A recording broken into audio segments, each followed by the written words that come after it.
नमस्कार, हिंदी खबर देख रहे हैं आप। आपके साथ मैं हूं सपना दीपक मदेशिया। बीएसपी सुप्रीमो मायावती ने अपने जन्मदिन के मौके पर बड़ा ऐलान किया है। उन्होंने कहा है कि लोकसभा चुनाव में बीएसपी किसी से गठबंधन नहीं करेगी और अकेली ही चुनाव लड़ेगी। मायावती ने किसी भी दल से गठबंधन करने से किनारा कर दिया है। मायावती ने कहा है कि गठबंधन के साथ चुनाव लड़ने पर साथ वाली पार्टी को ही फायदा होता है, इसलिए बीएसपी अकेले चुनाव लड़ेगी। मायावती ने अखिलेश यादव पर भी निशाना साधा है। उन्होंने कहा कि अखिलेश यादव गिरगिट की तरह रंग बदल रहे हैं। रिपोर्ट देखिए।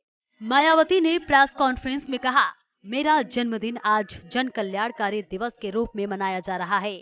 यूपी में 4 बार हमारी सरकार रही है, जिसमें हमने सर्वजन हिताय और सर्वजन सुखाय के लिए काम किया। मायावती ने किसी भी दल से गठबंधन करने से किनारा किया है। मायावती का कहना है कि उनकी पार्टी लोकसभा में अकेले अपने दम पर चुनाव लड़ेगी। जल्दी ही घोषित होने वाले लोकसभा के ये आम चुनाव यहाँ गरीबों एवं उपेक्षित वर्गों में से विशेषकर दलितों, आदिवासियों, अति पिछड़े वर्गों, मुस्लिम व अन्य धार्मिक अल्पसंख्यक समाज के लोगों के बलबूते पर ही पूरी तैयारी व दमदारी के साथ अकेले ही लड़ेगी। मायावती ने कहा, हाल ही में मैंने आकाश आनंद को अपना राजनीतिक उत्तराधिकारी घोषित किया है। इसके बाद मीडिया में यह अटकलें लगाई जा रही हैं कि मैं राजनीति से संन्यास ले सकती हूं। मैं स्पष्ट कर देना चाहती हूं कि मैं राजनीति में बनी रहूंगी। पार्टी को मजबूत करने के लिए काम करना है।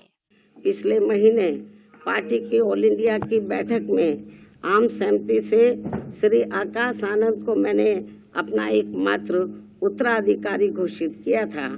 तो उसके बाद से बीच में अब मीडिया में ये भी फर्जी व गलत खबरें प्रचारित की जा रही हैं कि ऐसा लगता है कि अब बीएसपी प्रमुख जल्दी ही राजनीति से संन्यास लेने वाली है, जिसमें रत्ती भर भी सच्चाई नहीं है।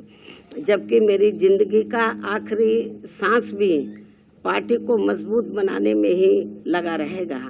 वही बीएसपी प्रमुख मायावती ने कहा कि राम मंदिर प्राण प्रतिष्ठा में शामिल होने का निमंत्रण उन्हें मिला है, लेकिन वे पार्टी के कामकाज में व्यस्त होने के कारण इसमें शामिल नहीं होंगी। 22 जनवरी को होने के लिए जा रहा है, तो उसके संबंध में आपने ये सवाल पूछा है कि क्या आपको इसका निमंत्रण मिला है, यही आपका सवाल है। तो मैं आपको ये बताना चाहती हूँ कि मुझे इसका निमंत्रण मिला है। तो और अभी इसका मैंने वहाँ जाने का अभी कोई फैसला नहीं लिया है, क्योंकि अभी मैं अपने पार्टी के काम में बहुत व्यस्त हूँ।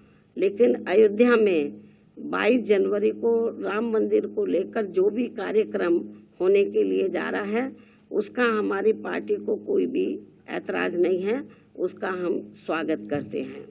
और आगे चलकर जब बाबरी मस्जिद को भी लेकर ऐसा कोई प्रोग्राम होता है, तो फिर उसको भी लेकर हमारी पार्टी को कोई भी ऐतराज नहीं होगा, उसका भी हम स्वागत करेंगे। क्योंकि आप लोगों को मालूम है कि हमारी पार्टी धर्मनिरपेक्ष पार्टी है और सभी धर्मों का हमारी पार्टी एक बराबर उनका सम्मान करती है। तो चाहे हिंदुओं का मामला हो या सिखों का हो, बुद्धिस्टों का हो, मुस्लिम समाज का हो या अन्य मजहब को मानने वाले लोगों का हो, तो उनका कोई भी कार्यक्रम होता है या वो कोई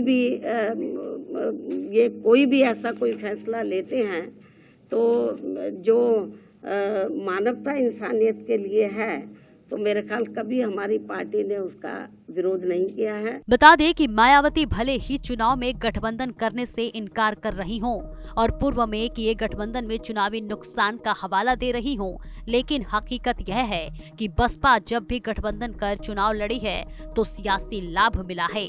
1993 में बसपा को जबरदस्त तरीके से लाभ मिला था। बसपा 12 सीटों से 67 सीटों पर पहुंच गई। 1996 में बसपा ने कांग्रेस के साथ गठबंधन किया था। सीट नहीं बढ़ी, लेकिन वोट प्रतिशत में इजाफा हुआ था।